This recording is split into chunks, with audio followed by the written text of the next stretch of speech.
But integrating these short recoveries during the day and at the end of your day, right, laying flat on the ground, putting a pillow over you, they're not huge, but they'll make a difference as they add up because it's teaching your nervous system how to shift from activation to deactivation. Because a lot of the times when we're burnt out, the nervous system gets stuck in activation and eventually collapse. And so teaching your nervous system flexibility and rhythm, right? People are always talking about rhythm.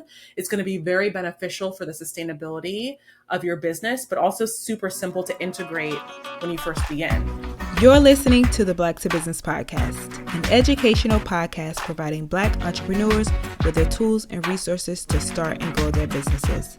We chat with vetted Black entrepreneurs, thought leaders, and business owners as they provide tips and resources to help take your business to the next level. I'm your host, Monique T. Marshall. Hey there, and welcome to the Black to Business Podcast. I am your host, Monique T. Marshall. Have you ever noticed how the stress of building your business shows up in your body before it even shows up in your calendar?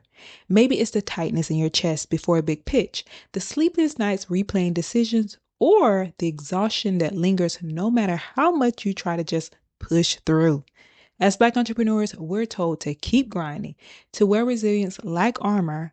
But over time, that constant state of survival doesn't just drain us, it shapes the way we think, the way we lead, and the way we connect with others. And if we don't deal with it, it can quietly erode the very business we've worked so hard to build. That's why today's conversation is so necessary.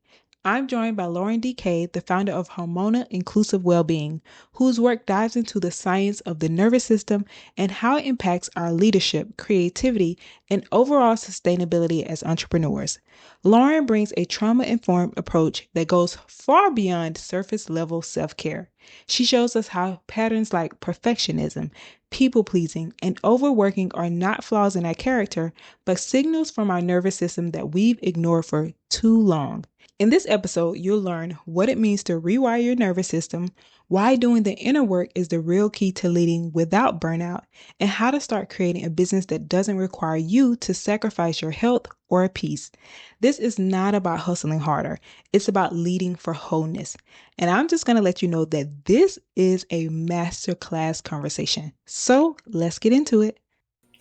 Lauren, welcome to the Black to Business Podcast. Good to have you here and on the show, so welcome. Thank you. Great to be here. Yes, I am so excited to have you on the show. I feel like I say this a lot with guests, but it's so great to have people who are doing the work and bringing awareness in the different industries. And I love the work that you are doing. And I'm so glad that you're here because we're going to talk all about your expertise in helping us get our nervous system together, but also doing that inner work and rewiring our nervous system to lead without burning out.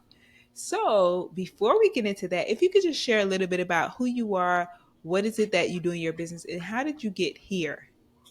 Yeah, absolutely. So my name is Lauren Dike, and I am the founder of a company called Harmona Inclusive Wellbeing.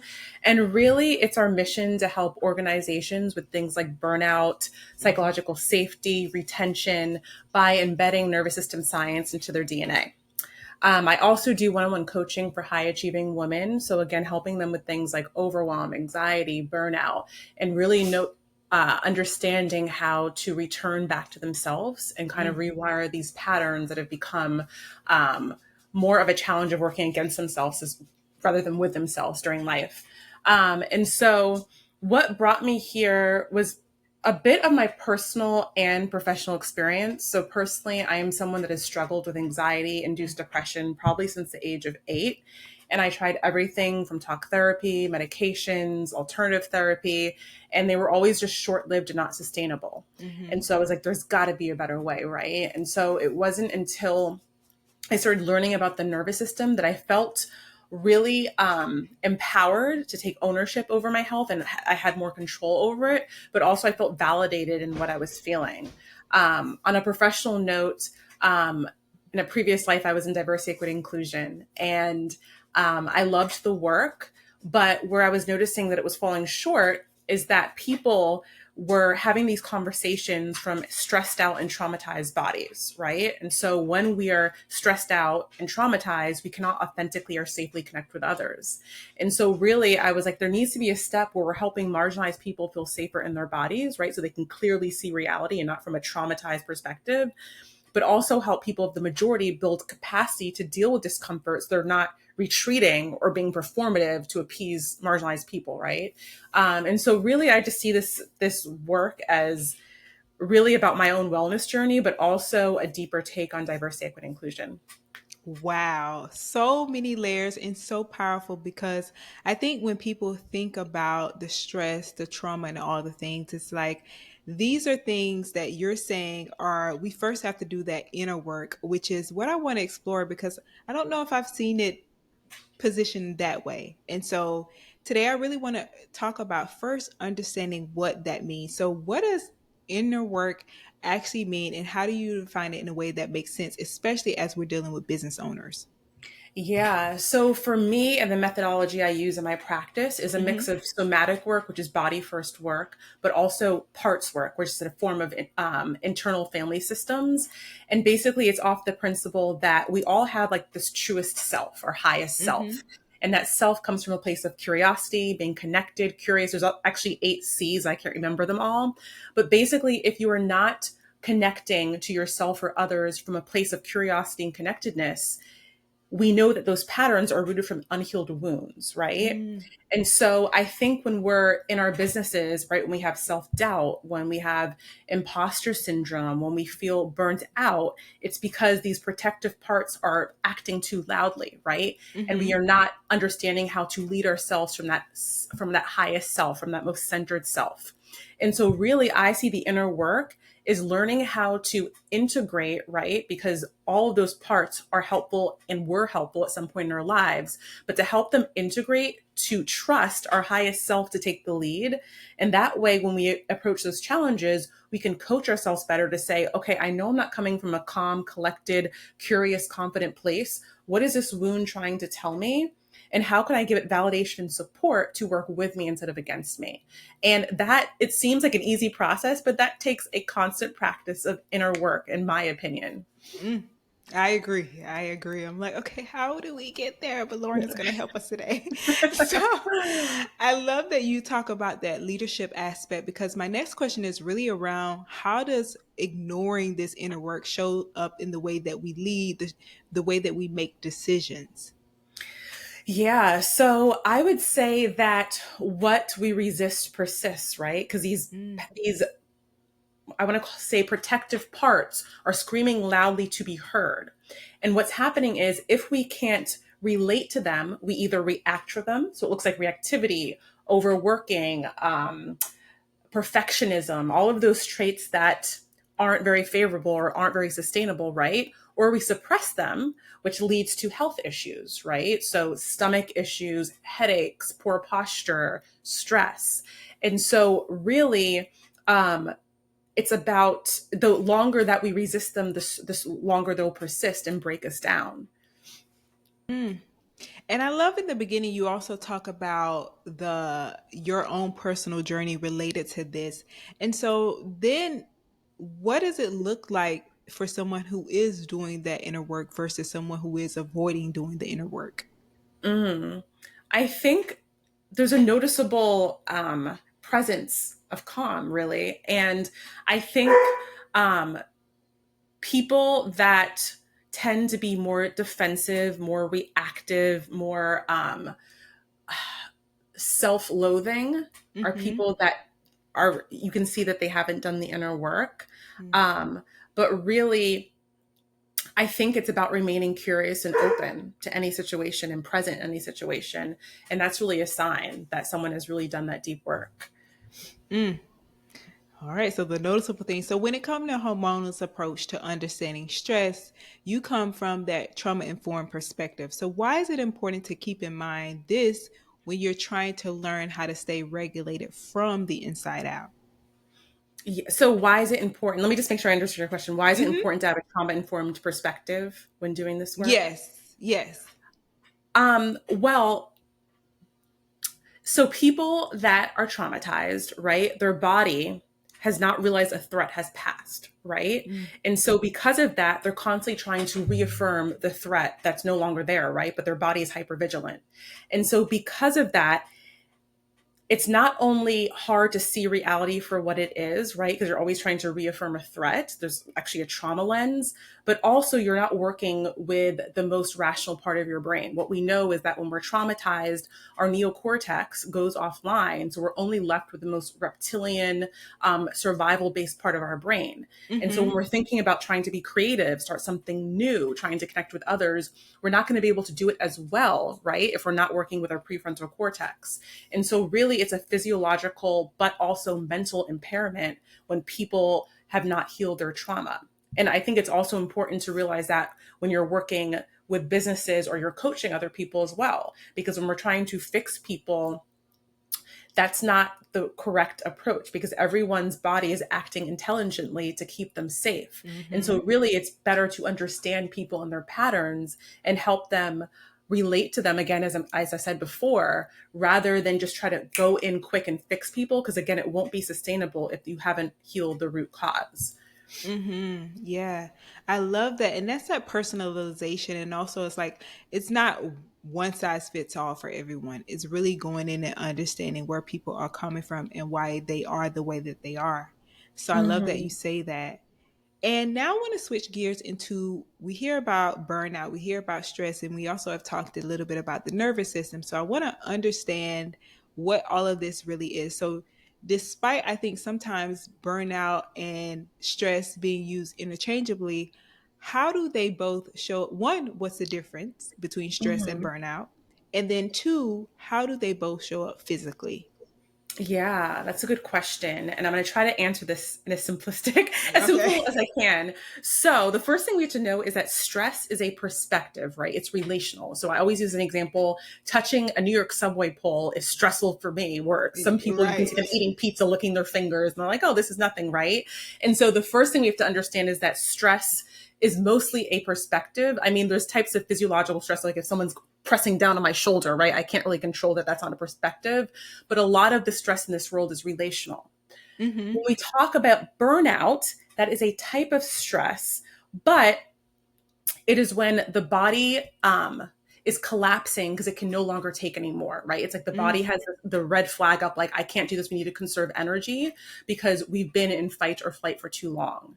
Now, acute stress, right, can be healthy for us because it's within what we call our window of tolerance. And it means it's allowing us to be challenged, to test our edges, but we can recover and regulate within that stress. Mm-hmm. But when stress is chronic, or outside of our window of tolerance, right? It either puts us into hyperarousal, which is anxiety, again, fight or flight, or hypoarousal, which is what we call shutdown or burnout.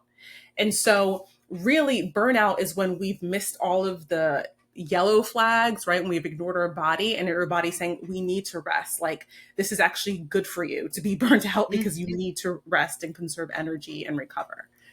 Mm-hmm. Okay, so good. You are really breaking it down for us Oh, today. I hope I'm being clear. Okay. You are being Okay. clear. Love it. And so, of course, this is the Black to Business podcast. So I now want to talk about how does this relate to us as Black entrepreneurs, business, and we talk about the trauma perspective. We talk about stress. We talk about burnout, and how would you say being Black in business impacts our relationship with stress and burnout? Yeah, so that's a really good question. And I work a lot with Black women in my practice because what we know is that Black women have what we call the highest allostatic load of any demographic. Now, Mm-hmm. what allostatic load is basically when you've gone through a stressful event, basically you're supposed to fully recover and return back to your stress baseline, meaning I can handle more stress ahead of me. But when we keep on going through chronic stressful events and then we don't recover, allostatic load builds up in the system and basically wears and tears us down. I don't know if you've heard of the weathering hypothesis, but basically it's the premature aging of Black women due to us being at the intersection of sexism, racism, and misogynoir. So basically, Black women, right? Because not only are we women, so there's stressors and barriers and systemic things against us, we're also Black. And Mm-hmm. so because of that, we're at the totem pole of dealing with all that stress. And then we talk about marginalized people in general. So whether you're marginalized sexual orientation, race, gender, they typically have higher allostatic load than white men. And so because of that, if we don't learn how to release it from our body, because the only way to release allostatic load is through your body, right? You can't think your way out of it.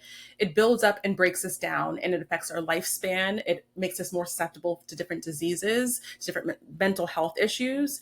And so really, I'm all about spreading this awareness of like, yes, talk therapy is powerful, but if you're not releasing the allostatic load from your body, you're not going to be able to live as long, right? But also you're going to be more susceptible to all of these different health issues. And I think about, Black entrepreneurs. As you know, being an entrepreneur is already inherently stressful. But Mm-hmm. if you don't have the capacity to handle that stress because you have all this allostatic load in your business, that's going to be even that much less sustainable, right? So it's really, really important to get a hold of your body when you're talking about your business, because the sustainability and the health of your body is going to be reflected in your business. 100% agree. And that makes me think about what you were saying as like all the things that we deal with as Black women in business or just in general. One of my previous guests mentioned it as like a double outsider, being a woman and being a Black in business. So dealing with all of these things. And I do like how you bring the long term effects of all of this to the forefront because I think that that is very important for us to see. But then also, we talk about this isn't one size fits all. And so, why don't you think like those common self care habits like do the journaling, do the meditating, and going on walks work for certain kinds of people? Yeah. And I would never say one modality doesn't work more than the other, right? Because again, even just like stress is relational and based on your Mm-hmm. perspective, regulating is as well, which is why sometimes food can be regulating for people or going on a walk. And Yeah. so anything can be regulating. But when we're talking about actually healing, the work has to go deeper, right? Yeah. And so I think, well, let me start with being trauma informed. Okay. So when we talk about meditation, there's research that shows that people with trauma, meditation can actually induce PTSD or psychosis in them, right? Because sitting in stillness is so overwhelming, they can't contain it. Yeah. When we talk about journaling, again, in the same aspect, if you're writing out all these thoughts and reflections, writing them out can re traumatize your body. And so, really, it's not that those things don't work, but sometimes there's a step one and two before you get to there. So your body is primed to be able to accept those different modalities. And really, what we use in somatic work is understanding what nervous system state you're in and giving what you need for that. Because if you're in shutdown or burnout, you need something different than if you're in fight or flight, right? And what we find is that when people are in a state called what we call ventral vagal, and when our social engagement system is on and we're coming from a connected place, things like meditation and journaling can actually amplify the performance of their nervous system and ground them further, right? Some people that are like teetering the edge between fight or flight and ventral vagal and they can bounce in and out, those things can be really helpful. But people that are in shutdown or traumatized, those things can be triggering or just make them feel hopeless because they're like, this isn't working for me. Mm-hmm. Mm-hmm. Oh, that's so good. So, of course, in life, nothing is the same. We always are going through these changes, especially as business owners. So, how does periods of change impact our nervous system and also our capacity to handle stress? Yeah. Well, the nervous system strives off of slow pace, Mm-hmm. and it thrives off of what we call titration. So handling what you can within your capacity. And so change is not inherently bad, but if it's outside of your capacity, then it can trigger you. And what's going to happen is the nervous system says, this doesn't feel safe. Let me do something to self sabotage subconsciously so that it doesn't happen. So this looks like if you're about to speak for an event and you're not prepared, but also you don't feel safe in doing that because you haven't regulated your nervous system, right? You haven't talked to your demons, then you might eat bad food the night before and get sick in the morning, right? Like you're doing all of these things subconsciously because your nervous system is saying, I'm not ready. And we see a lot of these subconscious things happening in our businesses and relationships, right? And it's because, again, if you haven't titrated your way into what feels safe for your nervous system, then your nervous system will always do something to halt it. Mm. Do you think that makes me think about the when you talk about the self sabotaging or the things like that? Do you think that there is any relation between when people say they have that imposter syndrome? Oh yes, absolutely. Because if first of all, if you have imposter syndrome, but then you keep on reaffirming that through saying to yourself like I don't belong, right? The way you act towards people and relate towards people are going to show that you don't belong, right? So you're almost it's like a self-fulfilling prophecy. But also to the point if like you're getting ready to do something really big that you're not ready for, that you haven't grounded yourself in, that self-sabotage, right? Maybe messing up, forgetting your lines, right? It's going to Mm-hmm. happen because your body is just trying to stay safe in it all and saying, we can't do this. Mm, yeah. Uh, this is too good. So we've spoken about all the things of why we can't continue to ignore what's happening to our body and why we do need to do that inner work. Now I want to talk about rewiring the nervous system and putting some of these things into action. So Laura, can you explain to us what rewiring your nervous system even means?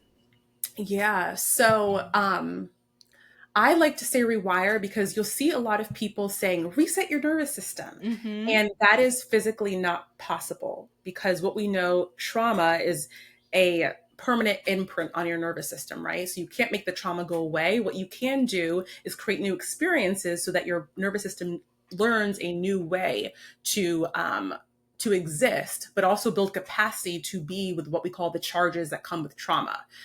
But rewiring is essentially doing the same. And so, what I say when I mean that is that the nervous system is built for efficiency, not accuracy. So, similar to how I said that a lot of people have this trauma lens of like that must be a threat, right? It's picking up on sensations subconsciously that's saying, this reminds me of something that happened before. Let's sense it as a threat.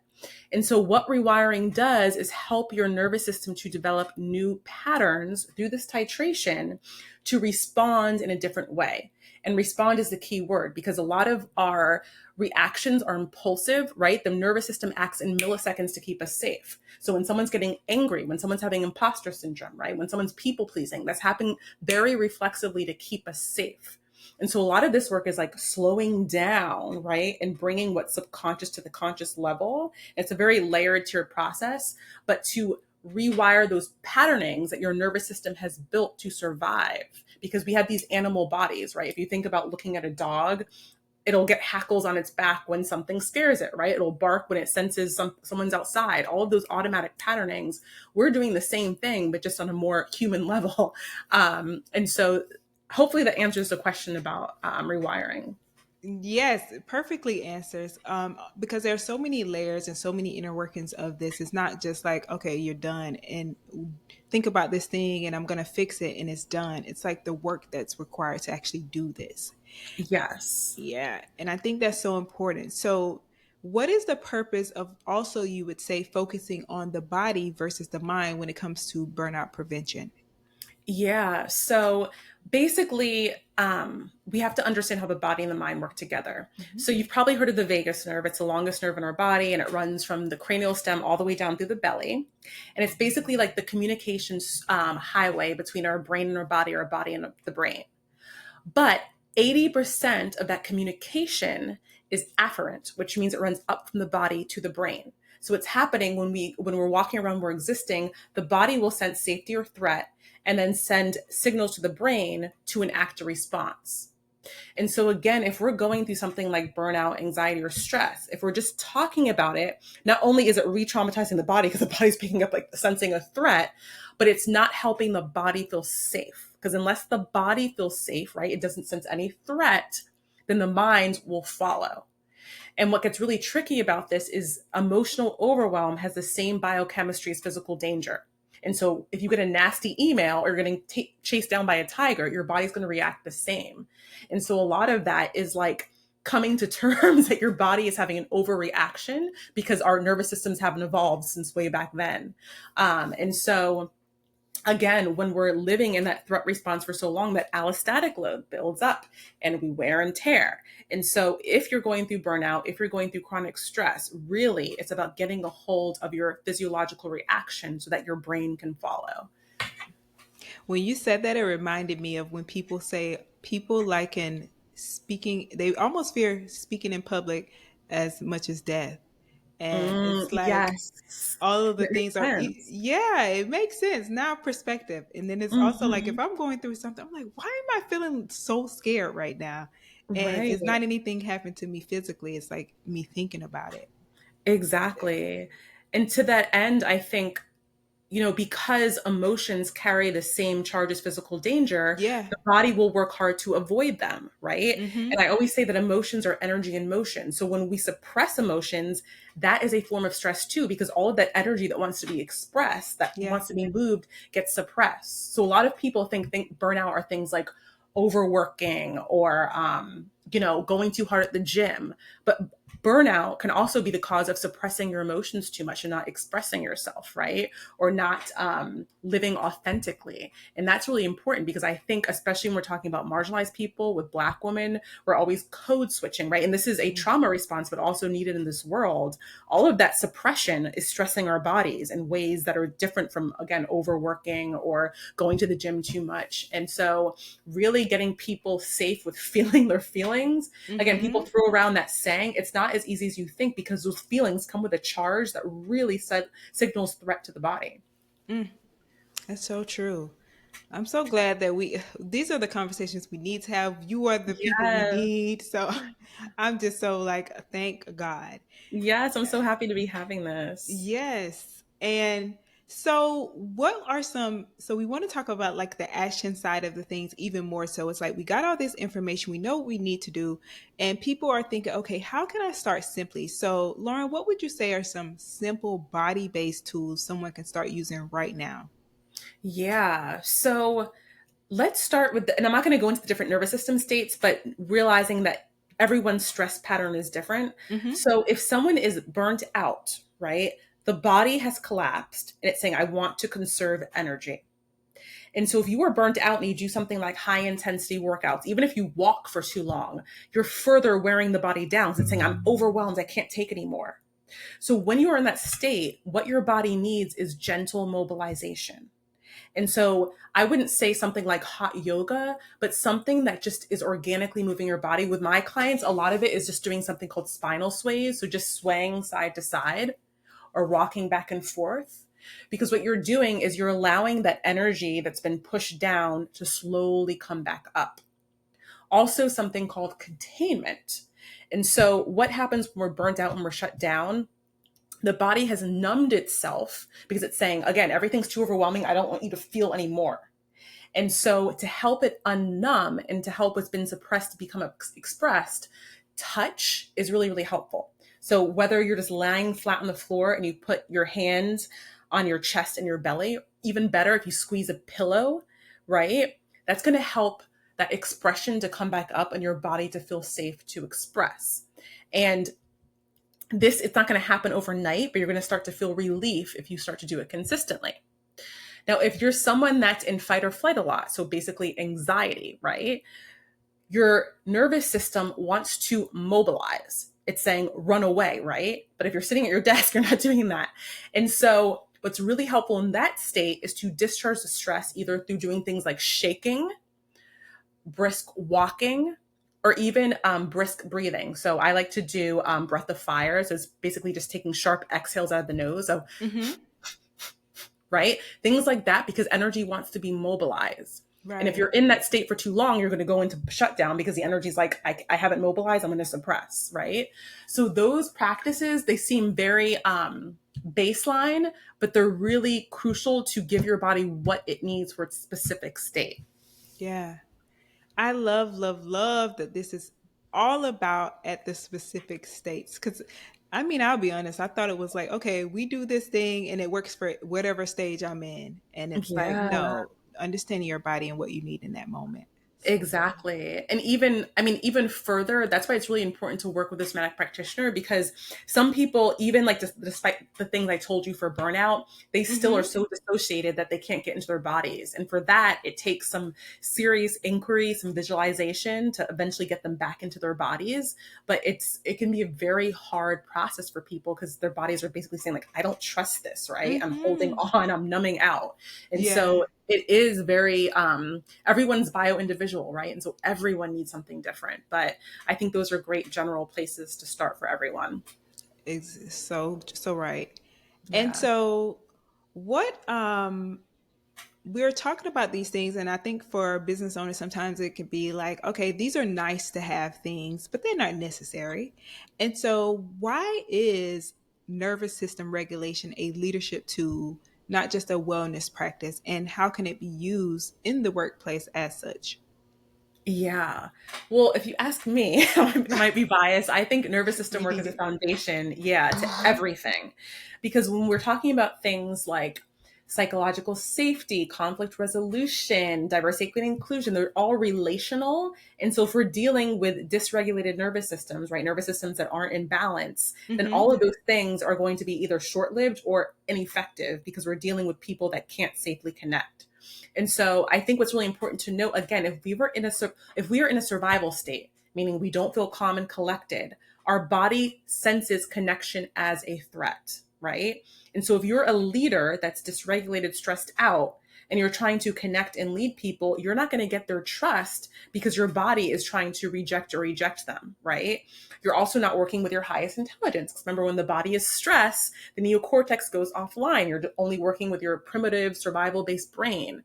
And so, again, you're not going to be a strong and sturdy leader if you're dysregulated. I think also the conversation around psychological safety, Hmm. I used to be a big proponent of the way it was explained. And now that I understand the nervous system, I think it's a little unfair to put psychological safety all on leaders. Because again, if I am traumatized and I don't feel safe in my body, and my body senses everything as a threat, I can have a leader saying all the niceties they want. They can try to do everything to make me feel safe. I'm still not going to feel safe. And so a lot of this psychological safety is a personal accountability. I need to feel safety in my body. I need to know how to feel safe despite belonging anywhere in order for me to integrate places, right? And Hmm. so when we're talking about workplaces, all of these conversations, we'll find that the root of it are people have these protective patterns that are causing these issues. And so until we get to the root cause, right, outside of these meditation apps or retreats, people are going to still persist in those patterns. I agree. I agree. Yeah. So being that people are in, the everything is feeling like it's changing and shifting so much these days, and there are a lot of entrepreneurs who are in those times now currently where it's just like a lot of high stress. So Mhm. how can entrepreneurs stay grounded in these high stress seasons or major business shifts? Yeah. I think, and I'll just speak from my Hmm. perspective as an entrepreneur. I feel like I always have to be going, right? And I'm sure you can relate. Like on the Yeah. weekends, you're always thinking about your work. When you're sleeping, it's like, let me take out the notes app and remember what I thought, right? And a lot of this go, go, go, even though our bodies aren't moving, that it's that mobilized energy, Hmm. right? Your thoughts are mobilizing. Your thoughts create energy that can wear you down. And so really, it's a simple practice, but teaching your body to feel settled, right? Because there's a difference between just sitting in stillness or actually settling the energy within your body. And being okay with at the end of the day to say, I've done enough, right? Because as we know, it'll never technically be enough. We're always working and striving, but to Always. have that settlement of energy, right? And seeing if you can settle your body is crucial for your sustainability, but also to feel rejuvenated the next day. And so a lot of the times at the end of the day, I use containment, right? So I put pressure on both sides of my head. I close my eyes and I just notice if I can slow down what's going on inside of me, right? And that could take anywhere from 30 seconds to 10 minutes. And then I always just say, you have done enough today. And Mm. I create a boundary between my work and my personal life because I love what I do and I could be answering emails from bed, but it's not healthy to not have that separation. And that is what's gonna burn us out more than anything, right? Yeah. And when we're having this conversation, it makes me think about some people are thinking, okay, this is something that I could worry about later. I'm just getting started. I need to get so much done in my business. But Lauren, I also want to say that on Black to Business, we like to say we want to make sure you start right. So, with that being Mhm. said, how can we build businesses that do prioritize regulation and well being from the start? Yeah, I think it's quite simple to try to just make it again, because the nervous system thrives off of slow. So I wouldn't say Mm-hmm. like start 30 minutes a day with meditate, right? That's Mm-hmm. not accessible, but not slow. And so really it's just about building a practice. And so for me, the start of my day, I know if I don't, reading is very regulating to me. And I think there's even research showing how regulating reading can be. If I don't read for 15 minutes and do some spine work, then I'm going to be like, not great, right? And Yeah. so I have a 30-minute practice at the beginning of my day. And then during my day, movement is super crucial because just sitting in front of screens, absorbing information can put our body into overwhelm. And Mm-hmm. so sometimes, some days it's just looking away from the screen like this and giving myself a break every 30 minutes. Sometimes it's getting up and stretching, just Mm-hmm. moving that energy, but integrating these short recoveries during the day and at the end of your day, right? Laying flat on the ground, putting a pillow over you. They're not huge, but they'll make a difference as they add up because it's teaching your nervous Mm-hmm. system how to shift from activation to deactivation. Because a lot of the times when we're burnt Mm-hmm. out, the nervous system gets stuck in activation and eventually collapse. And so Mm-hmm. teaching your nervous system flexibility and rhythm, right? People are always talking about rhythm. It's going to be very beneficial for the sustainability of your business, but also super simple to integrate when you first begin. Yeah. I love how simple you make everything sound. And it is so simple. We can sometimes feel like it's just so complex, Right. and it can be simple. Yes. And I always say that this work is accessible, it's simple, but it's a deconditioning Mm-hmm. because capitalism and oppression have conditioned us to do everything but what I'm saying. And so that deconditioning is what is the hardest part. It's actually Yeah. so simple, right? But we're fighting to stay with that pattern conditioning, right? Yes, I agree. And now I want to transition into the impact. So how long, because you talk about this also being, even though it's simple, I love that you also talk about it being a journey. So, Mhm. how long does it take for someone to feel the effects of this body first approach? Yeah. So it really is a layered approach. I'll tell you super high level my Mhm. approach. There's different Mhm. approaches, but so I think when you look on the internet, on TikTok, on Instagram, a lot of people say that somatic work is about just movement, right? So you'll see people like body tapping, doing butterfly tapping, and they're like, just do this for 3 minutes a day and your life is going to be changed. And it's a yes and because doing that body regulation work, right, is creating safety in your body. It's creating your trust to trust your body, right? Mhm. It's teaching your nervous system that flexibility. And it's also lessening the charge that comes with trauma and chronic stress, but it's Mhm. not healing the patterns. And so the first phase to build trust with your body is that regulation through movement, breath work, right? And I always say that you're building neuroplasticity as you do it. So every day you do it, your nervous system is responding. But for some people to see the full effects, it can take Mhm. on average 4 to 6 weeks. For some people that are really bad, it could take years, but every day you're noticing a shift, right? Right. So that's the first phase. Once that once you feel safe with your body, like you know that if you get triggered, you can regulate and come out of that, then it's a sign that you're ready to do the internal work. And the internal work is really about emotional processing and also repatterning. And I'm not going to go into the science of that, but basically it's I use a mix of experiential meditation, that parts work, and then there's integration work. So giving you homework of little places where you can integrate this in really feasible, accessible ways. Right. Um, I'm going to use myself, for example. I've been doing this for 3 years. I still have parts of me that I'm battling with, but what I can tell Mhm. you is that I am more self led. When I say self, capital S, like my truest self. And so when I'm noticing these patterns come up, I can access my truest self and say, okay, you're not coming from a place of connectedness, curiosity, calm, confidence, right? Mhm. What do you need, right? And suddenly it becomes quicker to recover. And so a Mhm. lot of people think that healing is like, oh, I'm never going to feel bad again. I'm never going to be triggered again. That's not it. It's about a quicker recovery and building more self empathy and empathy for others. And that is a journey because you're going to backslide, right? You're going to mess up sometimes, but it's a lifelong journey. But I would say on average, after a solid 3 months of doing this, people feel transformational in the way they can handle stress, recover from stress, and also just relate to themselves better. Mm. I love that. And that's so good. It's like, okay, this is the results of you doing the work, and One of the things you also mentioned kind of earlier is how this impacts one, of course, how we lead in our businesses, but also the relationships that we have. So, what shifts do you think someone might notice in their relationships, their team, or creativity after they do this work? Yeah. So I think creativity is huge because Mm-hmm. I'll bring it back to the neocortex, right? The neocortex is part of the brain responsible for self-regulation, Right. creativity, connection to others. So we can't access our fullest creativity when we're stressed out. And so almost automatically, if you can create that capacity within your nervous system, you'll automatically see creativity start to flow. I Mm-hmm. think relationally, it's really powerful for people. So I'll use again myself as an example. I was someone that was a people pleaser. And what people don't understand is that people pleasing is a nervous system response called fawning. You're reflexively trying to appease others, make them feel safe as a way for you to feel safe. And that is something that was really hard for me because I was becoming friends with people I really didn't jive with. I was doing things I didn't want to, and it was making me waste energy. In business meetings, I was dropping my sales price.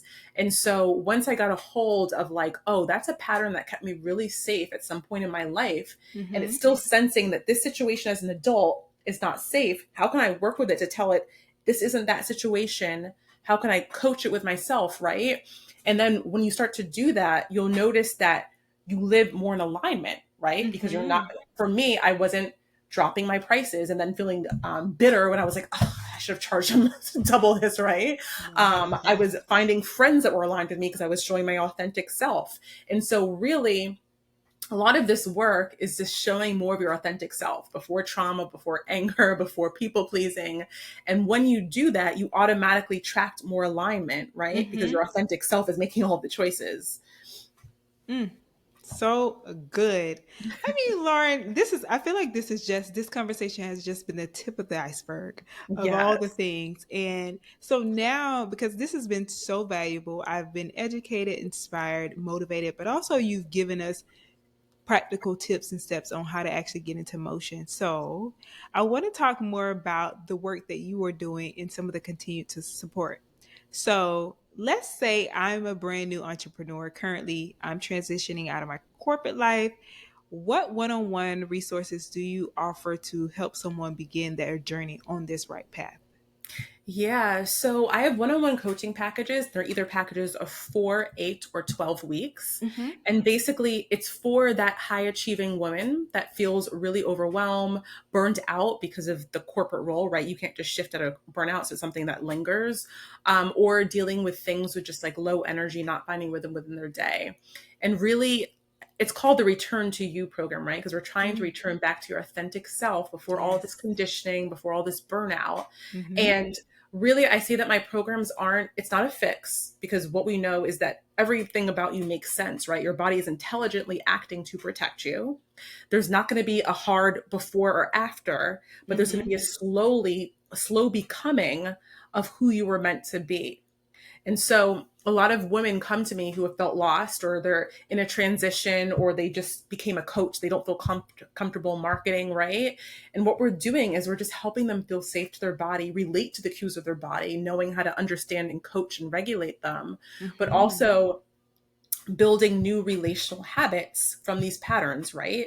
And so titrating their way into doing things that take risks, titrating their way into building habits that down regulate them at the end of the day. And really at the end of the program, it can be quite transformational because women feel ready to embark that next step. Right. But also they Mm-hmm. feel like better mothers, better partners, better coworkers.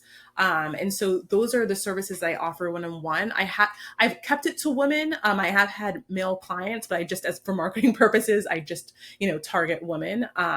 But yeah, I really find the work to be very powerful. And I call it's more like body therapy, because it's very similar to a talk therapy setting, but we're focusing less on the stories and more of the Mm-hmm. sensations and what your body is subconsciously picking up on and trying to tell you.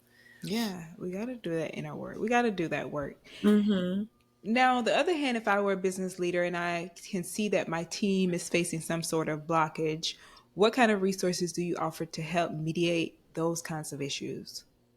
Yeah, so I offer workshops. Mm-hmm. So a lot of my workshops, really, I see every topic can be tailored to a nervous system lens. So I've done workshops on imposter syndrome. I've done workshops on emotional intelligence. I call it embodied emotional intelligence, Mm-hmm. conflict resolution, but also just what we call nervous system 101. So building nervous system literacy to help with things like stress and burnout. I also offer 6 month and 12 month programs. So really it's a um, deep scrub of the organization where it currently is and how to start shifting and again embedding that nervous system science into their DNA, into their operations. And so Mm-hmm. usually it starts with an assessment through surveys and interviews. It starts with educational awareness, but Mm-hmm. then we start to really build in those practices. I have a library of practices that employees can access, but also I do what we call neurological fitness gyms. So every week I'll come in on Zoom and we'll do like somatic practices together just to help them build that routine.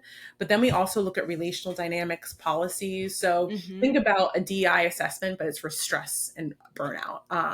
And so those are some of the offerings that I do for organizations. I also do speaking events, Mm-hmm. panels, uh, yeah, and things like that. So yeah. I love that. And I love that one of the things you mentioned before is kind of how they think that they can go at this. Well, what I'm trying to say is like the importance of having someone like you and not doing this alone. So having a somatic practitioner, a professional actually help you through this process. And what advice would you give on people who think that they have to do it alone and the perks of having someone like you there alongside them? Yeah. So I think what is really amazing about this work is it really can be self-led. There's actually books on it. There's a book called Self Therapy, right? And I only say that because I know that there's so many people struggling in this economy, Mm-hmm. and that money is a real thing, right? And so if someone wants to understand how to work with their nervous system, there are resources. But I will say working with a coach is going to be more effective because there's an accountability factor, right? So people are showing up each week, bi-weekly, knowing that there's a commitment to work on themselves. Whereas Mm-hmm. when you're doing it by yourself, similar to like working out, sometimes people need a personal trainer, right? I think there's a co-regulation element. So feeling safety, validation, seen, and support from another individual. Our nervous Yes. systems actually thrive off of other nervous systems, right? And so even through Zoom screens, that can be really, really beneficial when you're dealing with something heavy. And also, I would say being truly trauma informed is important because a lot of us try to rush our healing. And again, if we go too fast, you overwhelm the nervous system further and it's going to have detrimental effects, right? Or you re traumatize yourself and it takes you back and then you're going to want to give up, right? And so, even with my clients, I've had some clients re up, but I'm like, really, this is the goal to equip you with the tools you need, get you in a consistent pattern. But after this, you have all the tools you need. You don't need me. I hope you don't need me, right? Because really, it's about learning how to be self-led, capital S led, Mm-hmm. learning how to self-soothe. But sometimes people need someone else to get there. Mm-hmm. So true. And any other things that I'm missing about the amazing work that you are doing and the offerings that you have? Yeah, I do want to shout out something that I'm working on. So, one Mm-hmm. of the organizations I work with is called Iconi Collective. It was founded by someone named Dr. Jade Singleton, and really she wanted to create a space for Black women to just heal, right? And so we started off by doing just programmatic work. So we'd meet once a month and talk about different things, give them a space. But she recently raised a bunch of money for us to create a documentary around featuring Black women who are just taking space to heal. We're calling it like Yeah. rest as rebellion, right? And so that documentary, we're in the works of filming it. It'll probably be done by October. We're gonna have different screenings. But from that documentary, the hope is we attract people into a deeper program committed specifically for Black women. We're going to do somatic practices. We'll have a naturopathic doctor, someone that specializes in Mm-hmm. meditation to help them combat the effects of weathering or premature aging due to this allostatic load, this chronic stress. And so that is something that if people want to subscribe to my website to keep a heads up on that. I also do a lot of local Atlanta events because really part of the mission of Harmona is to like, yes, have these, high price things, but also make this Mm-hmm. really community based and accessible for the community. And so I work with I love a it. couple different groups, Lululemon, And so we put on community events for free. I also work with someone with a company called Social Therapy, and we have these healing circles for Black women once a month. And so, again, if people subscribe to my website, I usually list all of those things either on my events page or in my newsletter. They can just stay abreast of all that's going on. Perfect. And one, congratulations on the documentary. That is Oh, thank you. Yes, exciting. I'm super excited about it. Yeah. Love that. And where can people go to find, connect, and support you? Yes. So my website is www.harmona.org, and Harmona spelled Harmonna. And then my Instagram is Harmona Wellbeing. And then my LinkedIn, you can find me Lauren Dike. My last name is spelled Dike. I'm most active on LinkedIn, but I also send a weekly newsletter that has a lot of good tips from how you can use nutrition, movement to Mm-hmm. regulate your nervous system, a lot of different tools and tips. Perfect. And we'll be sure to put those in the show notes. Great. And yes, and Lauren, so we have a lot of entrepreneurs who are just starting out or in those earlier phases of business. What advice would you give to someone who's maybe in their first year? Yes. So this is the best advice I've ever gotten. So I was someone that I was like, I need to have a website and I need to have an Mm-hmm. email and I need to, do all these administrative things. It was really a way of distracting me from just getting out there. But Mm-hmm. truly, your purpose your first year is to connect, network, and get your services out there. And so you don't need to have all of the services perfectly aligned. Meet with people, talk about what you do, and make everything bespoke, right? Figure out what people need and create around that rather than creating the website, the services that are probably going to change anyway, and just Mm-hmm. blowing money on that. I blew so much money on a website that I just redid for another hefty price, right? I Right. had this like brand guide, all of these things, but it was really my way of like distracting from just getting out there. And so focus on repetition, getting out there, building your network, making bespoke products. And Mm-hmm. that's the best thing you can do really the first 2 years. First 2 years. I love Yeah. that advice because so many people are sometimes it's like, okay, you need all the things before you do it. And it's not like that. It's not true. Yeah, So just yeah. have a one pager or a landing page. That's enough because it's going to change. It's always changing. Mm-hmm. Mm-hmm. I Yeah. agree. And so looking back in your journey, what has been the best risk that you've taken? I think going full time into entrepreneurship because, Really? I was, first of all, I was in finance and corporate America and I was like, this is not it. But then with Mm-hmm. DI, was always working for like boutique firms. So I had a lot more flexibility, but I just didn't really like working for people. I'm like, I want to like manage this myself. You know what I mean? I do So I this always myself. knew it was always pulling towards me, but Mm-hmm. it was a risk because I'm like, okay, I'm going to have to rely heavily on savings, right? I don't know really what I want. Like when I started, I started as a DI gamification company. Like this is how much it's changed. Wow. Wait a minute. Yeah, like it's changed so much. And like, Yeah. but it took the reps of talking to people and building my network to get feedback to know like this isn't really, it doesn't feel aligned, but also this isn't really needed, right? Right. And so I think the biggest risk was going into entrepreneurship full time out of backup. Like didn't have a side gig because I knew if I had a side job, it would take away from the intensity that I wanted to build this with. And so yeah. That's inspiring. And one of the words that you mentioned, I've been hearing a lot and also saying myself is like the reps. You have to put in those Mm. reps of consistency. So I love that you say that. Yes, people don't realize the reps. Even like before my first, I've always been a facilitator in DI, but like talking Mm-hmm. about the nervous system was something new. So I would literally spend an hour a day just like talking to myself about these things because building that language, right, and not stumbling over your words, saying your Yeah. mission, saying your elevator pitch, it takes practicing. And people get hard on themselves when they like slip up in networking when people are like, "What do you do?" And they're like, right? But Yeah. you have to practice that on your own because those reps will build the neuroplasticity for you to start doing it more Mm-hmm. automatically. Yeah. Mm-hmm. Certainly. And in this journey, what have been some of the major tools, resources, or books that you've used to elevate yourself? That's a good. So I would say that business coaching has been powerful for me. And group coaching because you're with other entrepreneurs that are facing the same things, right? You can give each other feedback, give each other support. So it was worth the investment for me. Mm-hmm. So I would say group coaching, having my somatic practice has been powerful.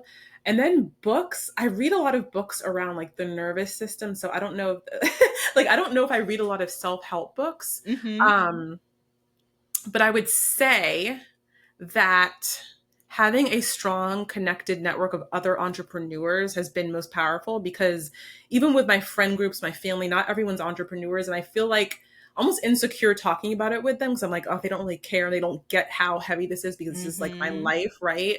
And so having that relatability has been super supportive for me, because it feels lonely and isolating at Yeah, times. certainly. I know people can relate to that. And Mm-hmm. then finally, what does it mean to you to be Black in business? Mm, that is a really good question. That is a really good question. To me, Black in business means,